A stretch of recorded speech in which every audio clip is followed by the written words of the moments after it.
श्री सरस्वती नम गुरुज्ञाभ्या नम जय जय गणनायका गजवदना विघ्नहारका मंगलपूर्ती मंगळधारका सुखदायका दयागणा तू सर्वेश्वर पूर्णकाम भक्त कामना मलद्रूप हा एक काढा एक बच्चा इकडूनच लावला ऐसी माईकचं अर्थिंग कमी ऐसी राहू द्या आज राहू द्या ऐकायला येतो ना माझा आवाज हां ऐसी माझी विशुद्ध कीर्ती श्रुती स्मृती कराण गाती मनोनी आरंभी तुझ गणपती साष्टांग नमस्कार करीत आहे तरी दयाळा कृपा करुणी निरसी सकळ विघ्नांचे गण उत्तम कवितार्थ बुद्धी देवन कामना जरी करी पूर्ण ऐसा पार्थिला गणपती आता नमवितो सरस्वती. गणपती मंगलाचरण. वेदशास्त्रामध्ये असं आहे कोणत्याही ग्रंथाला शिष्टाचार असतो आणि शिष्टाचारामध्ये प्रथम जे नमन केलं जातं ते गणपती किंवा गणनमन. आता त्यानंतर सरस्वती. आता नमवितो सरस्वती जे कवी जिगरा करती रसाळ ग्रंथी बोलविती. आता नमवितो श्री सद्गुरु जो परमानंद आदरू जयांच्या कृपा दक्षे भवसागरू भवसागरू. आता नमो श्री दूतपापेश्वर जो कुलस्वामी कृपासागर तैसे कुलस्वामिनी सादर आर्या दुर्गा वंदितो. आता नमितो कवी निर्मळ जाही रचिले ग्रंथ सोजवळ. आता माता पिता वडील तेही सकळ वंदितो. आता माझी पुरुषोत्तमा पुराण पुरुषा पूर्णकामा योगी निजदामा आत्मरूपा स्वामिया तू अज अच्युत निर्वाधिक अनंत कोटी ब्रह्मनायक जगत व्यापक जगद्गुरु तू सकळ देवांचे दैवत कालाधिष्टिमान अनंत जो तुझला आला शरण तया कृतांत बाधिना. तू वेद शास्त्राशी अगोचर तुझा न कळे कोणाशी पार त्रिगुणातात सद्देश्वर परत्पर ब्रह्म तव कृपा होता अंधू पांगुळ जेने उल्लंघती कोणाशी पाळ. त्रिगुणाती सचिदा परात्पर तव कृपा होता अंधा पांगोळ जेने उल्लंघिले महाचळ. जे मुकई होती स्वचळ वाचस्पती सारखे. पहिलं मंगलाचरणामध्ये गणपतीला नमन केल्यानंतर सरस्वतीचं नमन आहे. सरस्वतीचे नमन झाल्यानंतर माता पितरांना नमन आहे आणि त्यानंतरचं नमन अधिक मासाला आहे. अधिक मासाची महती सांगताना वेदशास्त्रापासून साक्षी सांगितलेली. त्यामध्ये वेदशास्त्रा हेची साक्षी हासा पुरावा आलेला आहे. वेदशास्त्रामध्ये काय सांगितलं आणि अधिक मासामध्ये काय सांगितलं या कथेमध्ये आपण प्रवेश करण्यापूर्वी कथेचे परिणाम काय आहे, जर ही कथा ऐकली किंवा ही कथा केली तर काय होईल, तर त्याचं सांगितलेलं आहे. एखाद्या मुक्याला वाचा येईल, एखादा पंगू पळायला लागेल, एखादा मूड म्हणजे बुद्धीनं कमी मूर्ख नाही, बुद्धीनं कमी असलेला त्याला मूड. ज्ञान होय अज्ञानासी अति मुडा त्या दगडाशी. मूड शब्द म्हणजे ज्याचं बुद्धीनं कमी आहे तो. अशा अधिक मास भगवंताला मी नमस्कार करतो, मी तुझी कथा करतो. काया वाचे म्हणे भाविशी नमस्कारी ती मी तुझसी. तया प्रतीची बुद्धी ऐसी उत्तम अशी संत बोलती. भावे करून नमन तुझ तरी भगवंता कृपा करून ग्रंथ रचना करावी. असो व्यासे पद्मी एक आणि बृहन नारदिया अनेक अधिक मास महात्म्य सुरेख सांगितले असे. एकूण आपले व्यासमुनींचं जे लिखाण आहे, व्यासमुनींचं जे लिखाण ते महाभारत ग्रंथ आहे आणि महाभारत ग्रंथामध्ये उपभाग असे पडलेले आहेत का त्याचे 4 वेद 6 शास्त्र आणि 18 पुराण. व्यासमुनींनी म्हणून माऊलींनी पहिल्या अध्यायामध्ये 41वी ओवी सांगितलेली आहे. जे का नाही महाभारती ते नाहीच तिन्ही लोकी. जे महाभारतात नाही ते तिन्ही लोकांमध्ये नाही. आजपर्यंत तसं घडलं नाही, इथून पुढे घडणार नाही. म्हणून व्यास येणे पापे मणिपे यामुळेच म्हणतात व्यासो उच्चिष्टत प्रयोजकता. वे जे जगातलं ज्ञान आहे हे जगातलं ज्ञान व्यासांचं उष्ट आहे. तुम्ही म्हणाल उष्ट म्हणजे काय? ज्या गोष्टीला स्पर्श होतो, नीट लक्षात घ्या, ज्या गोष्टीला स्पर्श होतो ती गोष्ट आपल्याकडं पुष्ट मानली जाते.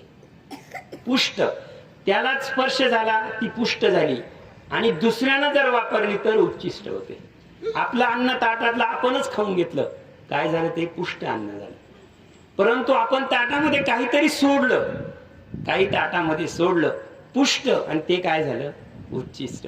प्रत्येक विषयाला व्यास मुनींनी स्पर्श केलेला आहे. त्यामुळे व्यास मुनींनी केलेल्या प्रत्येक विषयाला स्पर्श ज्ञान झाल्यामुळे व्यास मुनींचं जे ज्ञान आहे ते पुष्ट ज्ञान आहे, आणि आता जे राहिलेलं आहे ते सर्व उच्चिष्ट ज्ञान आहे. आता इथं व्यास मुनींचा संदर्भ आला बघा. अत होता अनेक ऐसे तयांचा काढून मतितार्थ सकळ जना समर्थ ऐसे महाराष्ट्र भाषे यथा नेतो वर्णितो.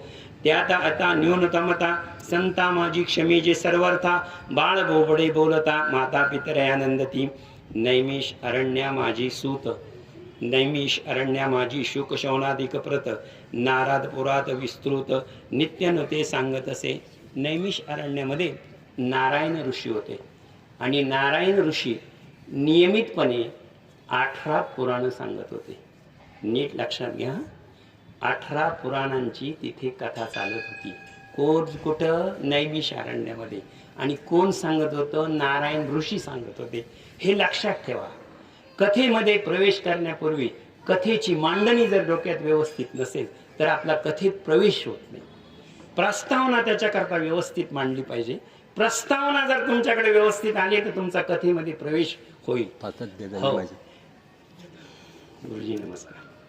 तर बद्रिक आश्रम मध्ये नारायण ऋषी 18 पुराण सांगत होते, आणि त्या 18 पुराणाचं नित्य सांगत असताना तिथे ऐकण्यासाठी कोण आला? आता त्या ओव्या पुढे नारद विस्तृत एकदा ते ऋषी विनय विनवती सुताशी हे शिष्या तू पुण्यराशी आणि भगवान आहेसी व्यास कृपे तदो सकळ हर्द जानोनी साचे आम्ही सुतो वाचे तुझ लागी साने. इथं हार्द शब्द आहे बरं का. हार्द शब्द समजावून घ्या. जी गोष्ट आपल्याला वाचेन समजते आणि जो वाचेन दुसऱ्याला सांगतो त्याला वाचस्पती म्हणतात. म्हणून आपण विद्या वाचस्पती. जी मला विद्या प्राप्त आहे ती मी तुम्हाला मुखातून सांगतो, माझ्या वाचेन तुमच्यापर्यंत पोहोचते, म्हणजे तुम्ही वाचस्पती आहात. परंतु इथं सहृदय, हृदयानं एकमेकाला ओळखलेले आणि एकमेकाला हृदयानं ओळखलेले जी कथा चालत होती ती वाचस्पती चालत नव्हती. म्हणजे चर्चा चालत होती. तुम्ही बोलत होते, मी बोलत होतो, एकमेकाच्या हृदयाला हृदय जोडले होते. हृदय मनोनी आम्ही सुतवाक्य तुझ लागी विनवतो. या असार संसारात सहस्रोदी श्रोते असत तेने करू श्रेयस्र. थोडक्यात सारभूत असेल ते त्यानी परमानंदासी कारण संसारवादी पावन ते अम्माशी ऋषीजना लागून सर्व विसरून सांगिजे. ऐसे ऋषीची ऐकून वाणी सूत म्हणे ओ महामुनी मी केवळ विलोचन असोनी मजला तुम्ही प्रश्निता. नीट लक्षात घ्या. सूत स्वामी आहे तिथे. सूत स्वामींना विनंती करतायत हे सर्व ऋषी की तुम्ही व्यासांचे शिष्य राहिलेले, व्यासांच्या जवळ राहिलेले, तुम्ही आम्हाला या पुराणाचं आणि अधिक मासाचं महत्व सांगा. त्यावेळेस सूत स्वामी सांगतात की इथे नारायण ऋषी बसलेले आहेत, तुम्ही सर्व संतजन श्रेष्ठ जन बसलेले, आणि इथं मी कोण आहे? मी विलोचन आहे. विलोचन म्हणजे काय? विलोचन म्हणजे दिव्य दृष्टी, चर्मदृष्टी आणि विलोचन दृष्टी. बरं का, नीट लक्षात घ्या. मी तुमच्यामध्ये लहान आहे, मी ज्ञानानं इतका मोठा झालेला नाहीये, तरी सुद्धा तुम्ही माझ्याकडून ही अपेक्षा करताय. काय करताय? की काहीतरी कथा सांगावी. त्यावेळेस तस्मात धन्य झालो निश्चित तरी व्यासापासून जे का स्रोत तेची तुम्हाशी यथास्थित यथामती सांगतो. जरी तुम्ही विनंती, डॉक्टर साहेब थांबा ना, इथं खुर्ची टाका ना, इकडे या, इकडे तुम्ही इकडे या, इकडे या, इकडे या, माझी कथा इथं टाका. नाही नाही नाही, इथं बसा, इथे बसा, बसा बसा, तुम्ही बसा बसा, सांग टाका, या बसा बसा, म्हणून बसा, तुम्ही बसा. सगळ्याच गोष्टी चला. मी पहिल्यांदाच ओवी सांगितलेली आओ चंद्रकांत द्रवता की रोई पांडुरंग. हा विनय शोभती सुताशी ते शिष्य त्याशी पुण्यराशी भगवान आहेसे व्यास कृपे तत्वाची सकळ हरदरानसी म्हणून मी तुझ लाकी विनवतो. या सार संसाराशी सहस्रविधी श्रोते असत त्यातून श्रेयस्कर थोडक्यात समजले तुझसी. आणि परमानंदाशी कारण संसारवादी पावन ते अम्माशी ऋषीजन लागून सर्व विसरून सांगेले. आपण जी चर्चा चाललेली आहे नारायण ऋषींची, तुमची जी चर्चा चाललेली आहे ती तुम्ही एकमेकाला समजणे इतकी आहे. तुम्ही एकमेकाला समजून घ्याल, एकमेकाला समजावून सांगाल सगळं, परंतु या भूतलावर असे अनेक जीव आहे, त्यांच्यापर्यंत हे ज्ञान पोहोचलं पाहिजे. तुमचा हा चर्चा, हा कथाभाग त्यांच्यापर्यंत पोहोचला पाहिजे. त्याच्यासाठी काय, बैदरी आश्रमात बेल हिम थांबा हां ब्रह्मनंदन नारद योगी सोचो फिरता फिरता जगी. आता लक्षात ठेवा, ज्यावेळेस नीट लक्षात ठेवा, देव संत आणि जीव, नीट लक्षात घ्या, देव संत आणि जीव. ज्यावेळेस जीवाची अपेक्षा पूर्ण करण्यासाठी नेहमी लक्षात ठेवा, देवाकडे मागणी करण्यासाठी मध्ये संत लागतात. आणि या कथेमध्ये आता संतांचं आगमन होतंय. आता ही जी कथा आहे या कथेमध्ये सगळ्या संतांचं आगमन होतं. कोणाचं, ते बघा, तस्मात ऐसे ऋषी ऐकोनी वाणी सूत म्हणे महामुनी विलोप मजला तू प्रश्निता. तस्मात तरी व्यासापासून जे का श्रुत ते गगनापरी जे नारायणाचे स्थान परम तपोवन ते गगनापर्यंत मान वृक्ष विस्तीर्ण. आता इथं बद्रिकाश्रमामध्ये नारद स्वामी आलेले आहेत. नारद स्वामी का आले, आता ह्या पुढच्या 10 ओव्यांमध्ये तुम्हाला लगेच कळेल. नारद स्वामी तिथलं वातावरण कसं होतं त्या बद्रिकाश्रमाच्या आजूबाजूचं ते सांगितलेले. जयांची छाया घनदाट रवी किरणा नसे वाट नाना लता कुंज सवट ठाई ठाई शोभती. तेथे इतकी झाडी फुले फळे इतकं होती की सूर्यकिरणांना पृथ्वीपर्यंत पोहोचवण्यासाठी जागा नव्हती. असं ते आश्रम होता. आश्रम विष्णू पदोदिक पवित्र जेथे गंगा वाहे विचित्र पशु पक्षादी जीवन सर्वत्र निर्वेर किडती. जेथे तुलसी वने शोभती पुष्प वृक्षांची कानने जाई जुई मालती सुमने प्रफुल्ल तथा तपोधनाच्या पर्णकुटी. जेथे शोभती गंगा तटी ठाई ठाई योग तटी योग साधना करत असे. अशी जागा होती की आपण नर्मदा परिक्रमा करणारा हा अनुभव आहे. नर्मदेच्या किनारी ठाई ठाई इथे सुद्धा हठयोगी बसलेले आहे, म्हणजे तिथे तप करणारे ऋषी बसलेले आहेत. हठ असंख्य सिद्धगण सतत परमानंद सिद्ध सतत देवगणय आत्मसुखात जेथे येऊन राबती. असो आयशा त्या बद्रीवनी, कोणत्या वनी सांगितलं मी, बद्रीवनी नारायण ऋषींच्या आश्रमी. कोणाच्या आश्रमामध्ये, नारायण ऋषी आश्रमी. ऐसे ते बद्रीवनी परमानंद असत भोगत. तेथे नारायण ऋषी जितेंद्रिय महातापसी परब्रह्मा चिंतित मानसी तेजोराशी बैसलसा. देव ऋषी मुनी सिद्ध गण जैसले बैसले तयाचे ब्रह्मनंदन साष्टांग नमिता झाला. अशी जेव्हा ती 18 पुराणांची कथा चालू होती आणि सूत महाराज काय सांगत होते. सूत महाराज 2 पुराण सांगितले मी तुम्हाला, एक पद्मपुराण आणि एक बृहद नारदीय पुराण. त्याच्यामध्ये ही अधिक मासाची कथा आली होती. अधिक मासाची कथा सूतमुनी सांगत होते आणि अशी परिस्थितीमध्ये तिथं कोणाचं आगमन झालं, ब्रह्मनंदन. आता ब्रह्मनंदन म्हणजे कोण, नंदन म्हणजे मुलगा आणि ब्रह्मदेवाचा मुलगा म्हणजे नारद. ब्रह्मदेव मुलगाचा कोणाचं आगमन झालं, आता नारद मुनींचं आगमन झालं. असं असो आयशा बद्रीवनी नारायण ऋषीच्या आश्रयस्थानी वीरांची सूत नारद मुनी. आता वीरांची सूत शब्द आला बरं का महाराज, वीरांची सूत सूद्र शब्द आलेला आहे. आता या वीरांची सूत सूद्राची मी दुपारी अभ्यास केला तेव्हा शब्दकोशामध्ये आणि महाशब्दकोशामध्ये वीरांची शब्दाचा अर्थ काय, तर वीरांची सूत, वीरांची आणि सूत म्हणजे मुलगा. मग वीरांची म्हणजे काय, वीरांची म्हणजे वीर शब्द माहिती आहे मला, बरोबर आहे का, वीर शब्द माहिती आहे. कोणाला वीर शब्द माहिती नाही, वीर माहिती आहे. आचळ शब्द सुद्धा माहिती आहे ना तुम्हाला.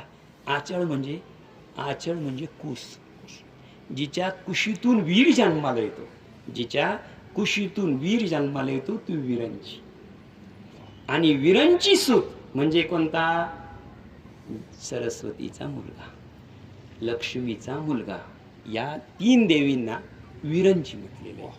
पार्वती, सरस्वती आणि लक्ष्मी या तिघींना काय म्हटलेलं आहे?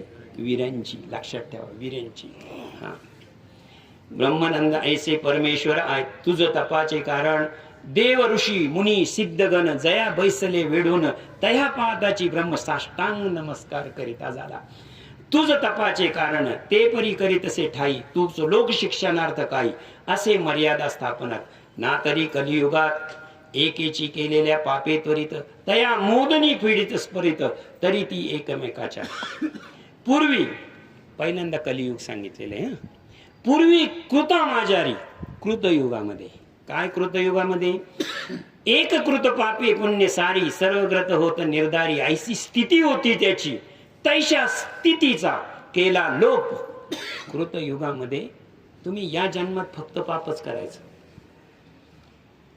काय करायचं? पाप करायचं आणि फेडण्यासाठी पुढचा जन्म घ्यायचा. असं होतं कृतयुगामध्ये. परंतु नारद मुनींनी सांगितलं की ही जी पद्धत आहे हिचा लोप झालेला आहे कलियुगामध्ये. नीट लक्षात घ्या, ओवी तशी आहे. तैशी स्थितीचा केला लोप, या स्थितीचा आता लोप केलेला आहे. या चैशा स्थितीचा केला लोप, आता कुशित वा पाप पुण्य करताची भोगिता आप, इतरा लेप नाही. आता याच जन्मात यायचं आणि याच जन्मात फेडायचं. ज्यांना केलं त्यांनाच फेडायचं, त्याचा लेप दुसऱ्याला नाही. नाही तरी सर्वेश्वराचे पुण्य करती, स्वकृत यास सुचवावी त्यास्तव, परोपकार वृत्ती तपे बैसलाशी. या सार असार संसारात विषय सगस्त प्राणी, गृह धन पुत्र दारात इथे लंपट झाले आयसी, तयाचे जेणे कल्याण होई आणि हितकारक असे आहे, तरी चित्ती पाये विचारून सांगावया आयसी. तो मुखातून की जे श्रवण, म्हणून येथे केले शरण, उपकार प्रिय तू भगवान ऐसे विदेही बोलला. तरी लोकार्थ काही कथा सांग मजप्रत, जियेचे श्रवण मात्र सचित, निर्भय स्थान केले पै. नारदाला या 18 ऋषींनी प्रश्न विचारला. काय प्रश्न विचारला? नीट लक्षात घ्या. अगोदरचा संवाद हा सुतस्वामी शुकस्वामी, नंतरचा संवाद नारायण ऋषी आणि सर्व संतगण. आणि आता नारदानं सांगितलं का कलियुगामध्ये जी कृतयुगामध्ये पद्धत होती ती आता मी नष्ट केलेली आहे. आता वर नष्ट सिस्टम निश्चित झाली. आता जो करील जो भोगेल त्याच्यासाठी आहे. मग नारायण ऋषींनी मग प्रश्न केलेला आहे. कोणाला केलेला आहे? नारदाला. इथे जर तुम्ही ती पद्धत बंद केलेली आहे, कोणती? कलियुगामध्ये जर तुम्ही ती पद्धत कृतयुगाची बंद केली, आता कलियुगामध्ये मग नवीन मार्ग सांगा ना. नवीन पद्धत आणली तर नवीन मार्गही पाहिजे ना. नवीन पद्धत आणली तर नवीन मार्ग पाहिजे. आता तो मार्ग पुढच्या ओळीमध्ये. ऐसे नारदोक्ती ऐकून अन्नानंदने नारद मुनी, भगवत कथा पुराणी प्रभू सांगू लागला. एकच उपाय आता फक्त काय? भगवत कथा, नाम महात्म्य. याच्या पलीकडे काही मार्ग नाही, काही मार्ग नाही. सोपा मार्ग सांगितला. मोडोनिया वाटा सूक्ष्म दुस्तर, केला राज्यभार चाले ऐसा. मध्ये मध्ये ब्रह्मनंदन शंका घेऊन करी प्रश्न, सवेची तयाचे समाधान नारायण करीतसे. ऐसे भाऊ बोलला तय प्रसंगी नारद बोलला, नारद पुरुषोत्तम बला सर्व परिमहिमा असे. ते ऐकून ब्रह्मनंदन म्हणे, पुरुषोत्तम तू कथिला तो देव कोण आणि काय महात्म्य त्याचे. आता ह्या प्रश्नामध्ये नारद मुनी सारखे शंका विचारायचे. इथं तुम्हाला एक शंका आली पाहिजे. खरं सांगा, नारद मुनींना शंका येईल इतके नारद मुनी अपूर्ण ज्ञानी होते का? नाही. परंतु तुमच्या आमच्या जीवाचं कल्याण. जर शंका विचारली नाही, शंका विचारली नाही तर ज्ञान बाहेर येत नाही. शंकेशिवाय, बरोबर आहे की सर? विद्यार्थ्याची शंका विचारली तरच आपल्याला पुढचा पाठ घ्यावा लागतो, बरोबर आहे की नाही? इथे नारद मुनींच्या शंका आहे आणि त्या शंका ऐकून काय? ते मज कथी विस्तारिसी अद्भुत वाटते मनासी. ऐसे ऐकून नारायण ऋषी देव ऋषी बोलत असे. देव ऋषी, तुम्हाला शंका यावा हे मला अद्भुत वाटतं, तुम्हाला या कथा न कळाव्या हे मला अद्भुत वाटतं, तुम्हाला हे समजत नाही हे मला अद्भुत वाटतं. त्याचं उत्तर ऐका. ते मज कथी विस्तारशी अच्युत वाटत असे मनासे. ते ऐकून नारायण ऋषी नारदात वा पुसिले उत्तम, तया पुरुषोत्तम मासाचे नाम संयुक्त असे, तयाचा स्वामी पास. नारदा त्यांनी सांगितलं, ऋषीजन मी सांगतो, मी विचारतो ते माझ्यासाठी नाही विचारत. मी कोणासाठी विचारतो, कशासाठी विचारतो? तर मला तुम्ही जे अधिक मास महात्म्य, तुम्ही 12 महिन्याच्या 12 महिने सांगितले, 12 महिन्यांचे ऋषी सांगितले, 12 महिन्यांचे आधारस्थान सांगितले, 12 महिन्यांचं आश्रयस्थान सांगितलं आणि 12 महिन्यांचं सर्व सांगितलं. पण नारदा त्या पुस्तिले उत्तम तरी सांगतो ऐक वर्म पुरुषोत्तम ऐसे मासाचे नाम स येतू कासे. ऐक आता तुला एक वर्म सांगतो. कोणतं वर्म सांगतो? कलियुगामध्ये तू जे सांगितलं की ही पद्धत बंद केलेली आहे आणि नवीन पद्धत आहे, ती नवीन पद्धत कशी करायची तर तिचं एक छोटस वर्म मी तुला सांगतो आता. तयाचा आणि त्या माणसाचे व्रत भक्तीने आचरता यथासित पुरुषोत्तम देव रमानाथ संतुष्ट हो निर्धारी. इथे पुन्हा लक्षात घ्या, एक शब्द आलेला आहे रमानाथ. रमा म्हणजे पार्वती आणि तिचा नाथ म्हणजे भगवान शंकर.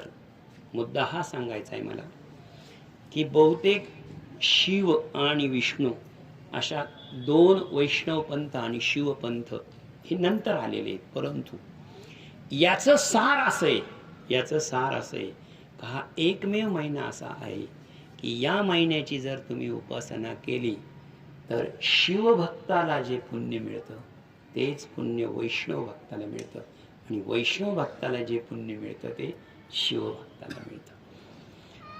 आणि त्या मासाचे व्रत भक्तीने आचरता यथास्थित पुरुषोत्तम देवरा सगळे सर्वेश्वर ऐकले. त्या पुरुषोत्तमामध्ये एकही मास नाही जाण तरी पुरुषोत्तम हा कवन कैसा मास आहे. तरी याचा स्वामी कृपानिधी पुरुषोत्तम झाला कैसा कधी. तयाचे स्वरूप समाधी कैसे पा. त्यात कोणती कृत्य करावी, त्यात कोणती कृत्य करणे, कैसे दान देणे, पूजा विधी साधने कैसे कवने करावी. तयासी करिता सर्व संतोषिते कोणता देव, ते कैसे करावे अभिनव फक्त तो करत्यासी. आता 12 महिन्याचे नाव तर मी ऐकलेले, नारद मुनी म्हणतात 12 महिने मी ऐकलेले, पण 13वा महिना काही नाहीये. मग हा 13वा महिना असेल तर तो अधिक मास असेल. मग तो अधिक मास जर आहे तर तो अधिक मासाचा विधी कसा? अधिक मास कोण आहे? अधिक मासाच्या काळामध्ये कोणतं कर्म करावं? कर्ता शब्द आला का कर्माला विसरून चालत नाही, कारण तो कार्यकारण भाव आहे. जर तुम्ही करता काय करावं या सगळ्या गोष्टी तुम्ही आम्हाला सांगा. या गोष्टीमध्ये ते विचारतात आणि मग त्याचे पुढे उत्तर दिलेले आहे. आणि इतरही काही असेल ते सर्व सांगा. दीनवत्सल साधू पायी ते पुसले कथिताती. नाराद पृथ्वीवरती परोपकारी जे नरस्ती त्यातून परम भाग्य पूर्ती ऐसे कित्येक एक सदा दारिद्र्य पीडित. याचा फायदा कोणाला होऊ शकतो? जो दारिद्र्याने पिडलेला आहे, गरीब पिडलेला आहे त्याला. दुसरं नित्यरोगी कित्येक नित्यरोगी आहे त्यांना याचा लाभ होऊ शकतो. तिसरं एक मानी पुत्र इच्छित, ज्याला पुत्र प्राप्ती नाही, ज्याची पुत्र प्राप्तीची इच्छा आहे त्याला याचा लाभ होऊ शकतो. कित्येक ऐसे निनस भगवान संकल्प क्षीण शत्व अंतकुल्प, ज्यांचा काळ अतिशय कमी राहिलेला आहे. बघा आयुष्य कधी कधी निघून जातं. ज्ञानेश्वरीमध्ये एक छान ओवी आहे, जयाशे आयुष्य थेकटे होय, बज्ञा प्रज्ञा बळ जिरोणी जाय, तयाचे नमस्कारी ती पाय वडील म्हणवणी. तेच प्रमाण नाथांच्या अभंगामध्ये हरिपाठामध्ये एक तास उरला खटवांगरायास मोक्षदशा कैसी प्राप्त झाली. म्हणजे ज्याच्याजवळ थोडा काळ उरलेला आहे, खूप काळ उरलेला आहे, त्याला जर मोक्षदशा पाहिजे असेल तर या कथेचा उपयोग होऊ शकतो. कित्येकांच्या अंगी रोम कुष्ठादी. एक मात्या पित्यांचा वियोग, लहान मातृसेवा पाहिजे, पितृसेवा पाहिजे, धर्मशास्त्र सांगतो. पण सांगा बरं, ज्या मुलाची आई जन्म होतानाच वारलेली आहे त्याने कोणती मातृसेवा करायची? ज्या मुलाचे वडील 1 वर्षाचा असताना वारलेले त्यानं कोणती पितृसेवा करायची? ज्यांना मातृपितृ वियोग झालेला आहे त्यांना पुण्यप्राप्ती ही कथा, हा मास देऊ शकतो. या कथेतून त्याला ते मिळू शकतं. ऐसे तरी जयाचे आचरणाने, पठनाने किंवा श्रवणाने पुण्यश्य तैसे होता कशाने ते मज सांगे दयाळा. मग असा जर हा अधिक मास आहे तर याच्या श्रवणानं किती पुण्य होतं, पठनानं किती पुण्य होतं, वाचनानं किती पुण्य होतं, चिंतनानं किती पुण्य होतं, असं सांगितल्यानंतर त्याचं एकच उत्तर आहे. बघा आता पुढे उत्तर आहे. वैधव्य आणि वंदिता दोष हिमांग दुरती अशेष रक्तपीत अस्मार विशेष तैशेच राज क्षम्यातिथी ते सर्व दोष दुःखिता ऐसे नरा पाहुनी ती अति दुःखित झालो म्हणून कृपा करी मजवरी. या पृथ्वीवर फिरताना नारद मुनींनी सांगितलं, मी किती लोक पाहिले, विधवा पाहिल्या, किती पाहिले जर्जर झालेले पाहिले, किती पाहिले दुःखानं जर्जर झालेले, म्हातारपणात जर्जर झालेले, वंद्य पाहिले, मूल न झालेले, विधवा पाहिल्या, विदूर पाहिल्या, सगळ्या पाहिल्या.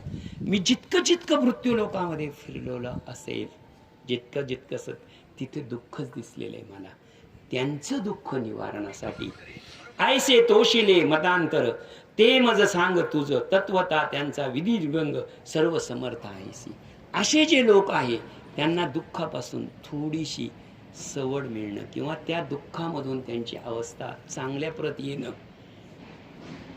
ऐसे देव ऋषी वंदन ऐकून बोलले नारायण लोकहिता कारण उत्तम प्रश्न केलासी. नारदा तू हे सगळं मला सांगितलं, मला माहिती आहे हा प्रश्न तुझा नाहीये, परंतु तो प्रश्न कशासाठी केला, तो लोकहिताकारणी प्रश्न केलेला आहे. ऐसे देव ऋषी वचन ऐकून बोले नारायण. देव ऋषी ऐकून वचन नारायण प्रसवता.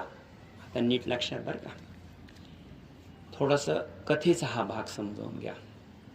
कथा ही नेहमी प्रसवते. आता नीट लक्षात ठेवा, प्रसव हा शब्द फक्त स्त्रीला लागू आहे आणि इथे प्रसव शब्द आलेला आहे. प्रसव शब्दाचा अर्थ तुम्हाला एक सांगतो. ज्यावेळेस पुरुषाचं मन, नीट लक्षात घ्या, पुरुषाचं मन निर्णय घेतं, पुरुषाचं मन निर्णय घेतं आणि निर्णय घेतलेलं मन, नीट लक्षात घ्या, निर्णय घेतलेलं मन ज्यावेळेस त्या निर्णयाकडे जात असतं, ज्यावेळेस त्या निर्णयाकडे जात असतं तितकं तितकं ते मन कोमल होत जातं. काय होतं? कोमल होतं. आणि इतक्या कोमलतेला जातं की ते शेवटी स्त्रीगणात मोडलं जातं. माऊलींचा जन्म कशाचा आहे? माऊलींचा जन्म एक पुरुष आहे, एक योगी आहे. परंतु जेव्हा ज्ञानेश्वरी लिहिण्याचा निर्णय घेतला, मन इतकं कोमल कोमल कोमल कोमल कोमल होत गेलं का शेवटी एक पुरुष म्हणून जन्माला आलेला संत ज्ञानेश्वर शेवटी माऊली झाले. खरंच सांगा, माऊली झाल्याशिवाय प्रसव होत नाही. म्हणून हा ग्रंथ हा माऊलीच्या समान आहे. हा ग्रंथ एका आईच्या ठिकाणी आहे, आदराच्या ठिकाणी आहे. तरी कृष्णनाथे युधिष्ठिराशी, आता कथेला सुरुवात.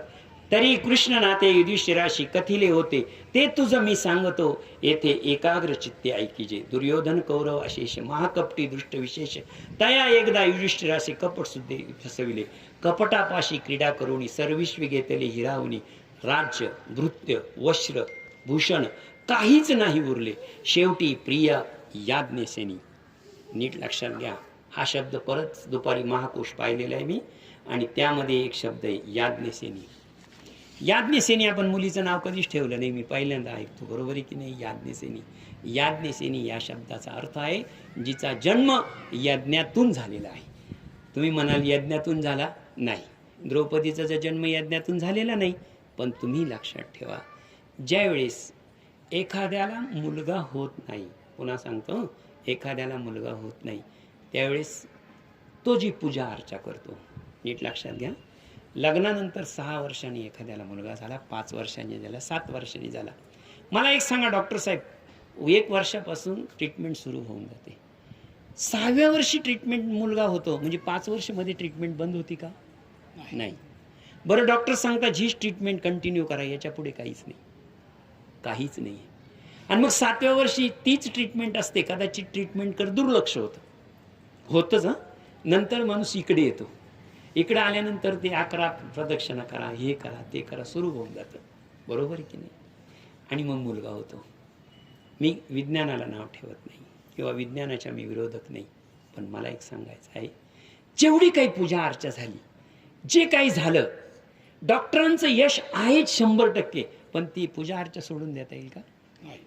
नाही सोडून देता येणार. तसं द्रुपद राजाच्या पोटी जन्म झाला बरोबर आहे, पण तिच्यासाठी याज्ञ केला होता आणि त्या याज्ञाचं ते फळ होतं, म्हणून याज्ञसेनी नाव आहे तिचं. तीही जिंकिली जाण, तिची तियेशी ओढीत प्राण, सभे माझी विटंबली. द्रौपदीचं दुसरं नाव याज्ञसेनी आहे इथे. आणि याज्ञसेनी शब्दाचा अति दुशब्द बोलून पांडवांची केली निर्वसना, ते ऐकून सभ्य जनमाना खाली घालून बैसले. कोणी म्हणे करा भाषण, द्रौपदी झाली अतिदीन, ते कृष्ण गुप्त होऊन रक्षण केले. मग ते धर्मादी पंडुसुत, राज्य टाकून समस्त, अत्यंत दुःख कृष्णासहित वनास्थ चालले. तपोवनी अतिमुनी, जाऊनी राहिले काम्यवनी, अरण्यवासी जयी मुनी, तैशी तात्काळ अंगावरी नाही वसन. वल्कले परिधान कंदमुळे पाषण, रात्री शयन भूमीवरी कमंडलूचे जलपात्र. अनुमात्र दैवगती अत्यंत विचित्र, काय सांगू नारदा. असो ऐसे पंडुसुता, द्रौपदीचा काम्यकवना, नाना दुःखाचे अनुभव घेता कालक्रमित झाले. पुढे एकदा द्वारकाधीश, सवे येऊन मुनी न जास, दुःखित पांडवा पाहून काम्यवनास पातला. आता आपल्या सगळ्यांना माहिती आहे, यावर जास्त नाही. द्रौपदीचं वस्त्रहरण झालं, द्रौपदी पांडवांचे सगळे हरले आणि ते काम्यवनामध्ये गेले. काम्यवनामध्ये गेल्यानंतर त्यांचं वर्णन आहे का त्यांना पोटाला अन्न नाही, अंगावर कपडे नाही, उघड्या जमिनीवर झोपत होते. आणि त्यांना भेटायला त्यावेळेस काम्यवनामध्ये भगवान श्रीकृष्ण आलेले आहेत. आणि सर्वांची तया पाहता क्षणी पांडव परमानंद उठले, प्राणाविन देह सजिने होऊन जैसे बटले. सर्वेची पाहून अर्जुन, पुढे धाविला तिघे जण, परम भरे कृष्ण लागून अनुक्रमे आलिंगले. नंतर नकुळ सहदेवानी मस्तक ठेविले चरणी, गैवरुनी याज्ञसेनी पाया पडती झाली. नीट लक्षात घ्या, भगवान श्रीकृष्णाचं आगमन तिकडून आलेलं आहे. मागे ऋषीमुनी आहे, इकडे अंगावर कपडे नाही. 3च माणसं उठले आणि भगवंताच्या दर्शनाला गेले. किती उठले? 3. धर्मराजा, भीम आणि अर्जुन. नकुल सहदेव हे उठलेले नाही. त्याचं कारण पुढे ओवीत आलेले सांगून टाकतो. तिथे गेले, त्यांनी दर्शन घेतलं. दर्शन घेतल्यानंतर एका बाजूला द्रौपदी याज्ञसेनी बसलेली होती. आणि ज्यावेळेस ते जवळ आले त्यावेळेस त्यांच्या चरणावर लोटांगण कोणी घातलं? नकुल सहदेवाने. नीट लक्षात घ्या, शास्त्र सांगतो नकुल सहदेवांनी लोटांगण घातल्यानंतर विचारपूस करण्यासाठी भगवान श्रीकृष्ण तिथं द्रौपदी जवळ गेलेली. द्रौपदी भगवंताजवळ गेलेली नाही. बहीण लहान असो की मोठी असो, लहान असो की मोठी असो, बहिणीची विचारणा करायला जाणं हे भावाचं काम आहे. बहिणीनं कधीच विचारायचं नाही भाऊ तू कसा आहे, भाऊ तू कसा आहे, किंवा तुझं कसं काय चाललंय हे बहिणीनं का विचारू नये. प्रश्न तुमच्या मनात येईल की नाही? विचारित येईल. भेटायला आल्यावर फोनवर तुम्ही विचारा, कोणाला निरोप द्या, सगळं द्या. पण मी तुम्हाला एक सांगतो, नीट लक्षात घ्या. बहिणीचा जो संसार चालतो, बहिणीचा जो संसार चालतो तो कशावर चालतो? मुलीचा संसार चालतो तो कशावर चालतो? माहेरच्या सुकृतावर. कशावर चालतो? माहेरच्या सुकृतावर. अवघाची संसार सुखाचा करील, आनंदे बरीन ती लोकी. जाईन गे माय तया पंढरपुरा, भेटेन मायरा आपुलिया. सर्व सुकृताचे फळ मिळाई. म्हणजे कोणत्याही मुलीचा आणि बहिणीचा संसार कशावर चालतो? सुकृतावर. आता इकडे बहिणींचे हाल झाले म्हणजे काय झालं? माहेरचं सुकृत कमी पडलं ना, बरोबर आहे की नाही? सुकृत कमी पडलं का? आणि भावाचा जो संसार चालतो, तुम्ही म्हणाल भावाचा जो संसार चालतो, मोठी बहीण असेल तर तिच्या आशीर्वादानं, पुन्हा सांगतो, मोठी बहीण असेल तर तिच्या आशीर्वादानं, आणि लहान बहीण असेल तर तिच्या शुभेच्छा. लक्षात ठेवा, भगवान श्रीकृष्णाचं इथं चांगलं चाललं होतं का नाही? चांगलं चाललं होतं. आणि वाईट कोणाचं होतं? द्रौपदीचं होतं. म्हणजे द्रौपदीला काय कमी पडलं? माहेरचं सुकृत. बरोबर आहे की नाही? पुढं ओवी आहे, मग अगोदर सांगतो. म्हणून भगवान श्रीकृष्ण तिथे आले आणि तिला विचारायला लागले. तिला विचारल्यानंतर याज्ञसेनी, शेवटी प्रिया याज्ञसेनी तीही याज्ञसेनीचा इथं प्रश्न आहे बा.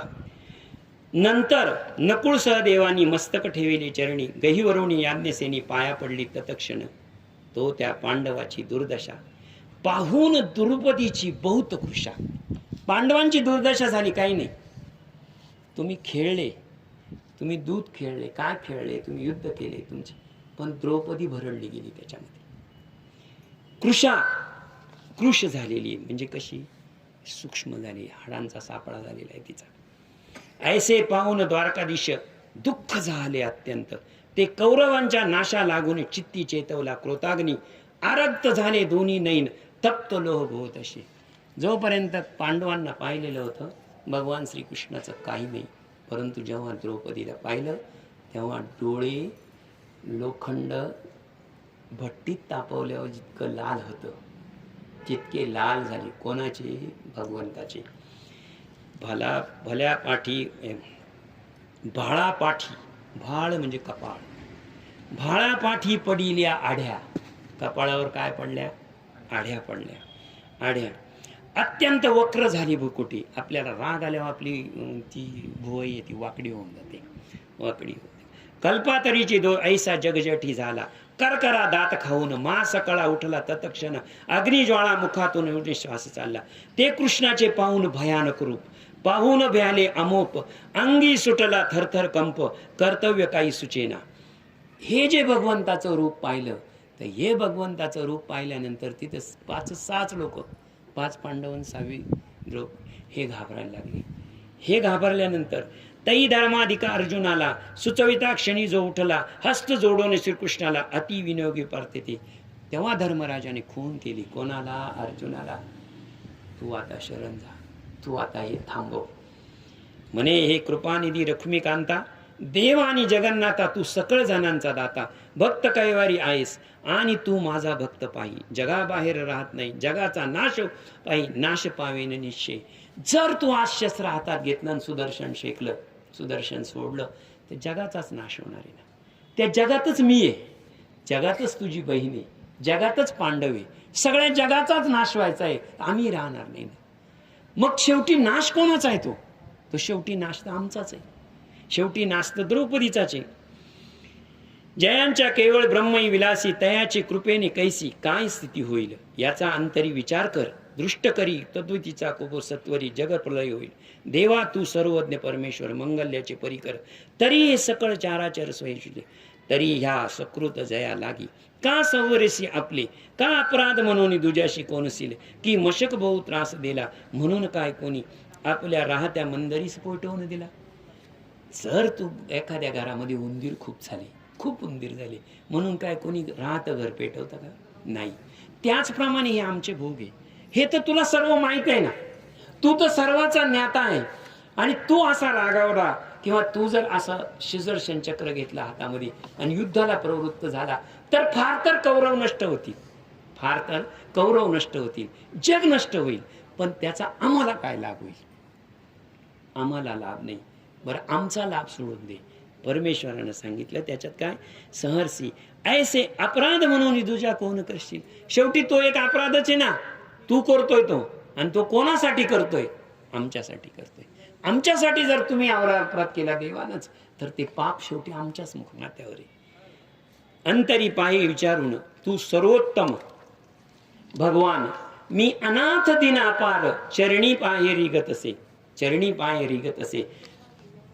जर तुला इतका राग आलेला आहे किंवा तू जगाचा नाश करायचं ठरवलेलं आहे, कौरवांचा नाश करायचं ठरवलेलं आहे, कौरव तर नाश पावतील, त्याच्याबरोबर अज्ञात जीव कितीतरी जीव नाश पावतील. परंतु या सर्व गोष्टींमध्ये किंवा या सर्वांमध्ये ध्येय काय निश्चित होईल, याच्यातून प्राप्ती काय होईल, या सर्व करण्यामध्ये प्राप्ती काय होईल. एव पार्थुनी अर्जुन केला नमस्कार, तो भक्त वत्सल सारंगधर प्रेम रूपी ततला. आणि असं म्हटलं अर्जुन.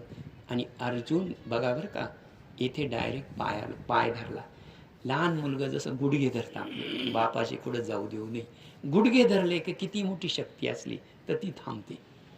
तसे अर्जुनानं भगवंताचे इथं गुडघे धरले, पाय धरलेले, आणि पाय धरलेले, आणि जेव्हा त्याचे पायातल्या अश्रू जेव्हा पायावर पडले, नीट लक्षात घ्या, त्या अश्रूंच्या एका स्पर्शामध्ये जितका अग्नी होता, जितका तोषाग्नी, राग आलेला होता, लगेच प्रेमानं प्रेम निर्माण झालं भगवंताच्या, आणि तो सगळा राग नष्ट झाला, आणि समूळ कूप निरपुनी सौम्य झाला चंद्रा समान, चंद्रासारखा तो शीतल झाला.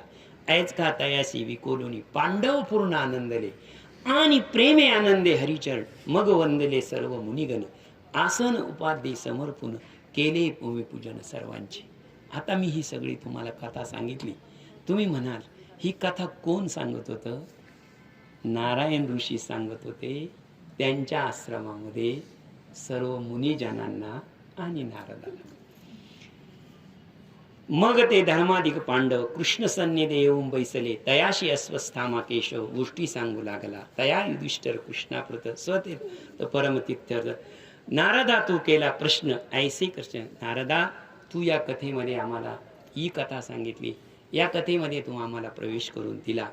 तेव्हा युधिष्ठिर कृष्णाप्रत, ही ज्यांना हितार्थ तुझे प्रश्न विचारलेले, जगाच्या हितार्थ तुझे प्रश्न विचारलेले, त्याचे मी जे उत्तर दिलेले, आपला जो संवाद झालेला आहे, त्या संवादाना आजपासून अधिक मासाचं महत्त्व लोकांना समजेल, लोकांना कळेल. आणि लोकांना जर ते अधिक मासाचं महत्त्व कळालं, नीट लक्षात घ्या, तर तेव्हा युधिष्ठिर काय म्हणतोय, युधिष्ठिर कृष्णाप्रत स्वहितार्थ आणि परमहितार्थ तुझ केले प्रश्न मज. तू स्वतःच्या साठी, दुसऱ्याच्यासाठी हे जे काही प्रश्न येते, नारदा तू प्रश्नेले सांप्रत ऐसा प्रश्न झाला. तयावरी रुक्मिणी रमण, तयासी उत्तर देत आपण, कथा ही पावन पुढच्या प्रसंगी वर्णिलं. आज सांगतात नारद मुनी किंवा नारायण ऋषी, काही कथा फक्त मी तुम्हाला सुरुवात केलेली, आता खरी कथा आपण पुढच्या अध्यायामध्ये सुरुवात करणार आहोत. पुढचे ते तयावरी रुक्मिणी रमण, उत्तर देत आपण तया कथानक पुण्य पाव पुढच्या प्रसंगीवर इति अधिक मास महात्म्यसार, बृहन नारदीय पद्मभार, सज्जन श्रोते ऐका चतुर, प्रथम अध्याय मधुर हा. पुंडलिक वरदारी विठ्ठल श्री ज्ञानदेव तुकार, पंढरीनाथ भगवान की जय, मौली ज्ञानेश्वर महाराज की जय, जगद्गुरु तुकाराम महाराज की जय. विठ्ठल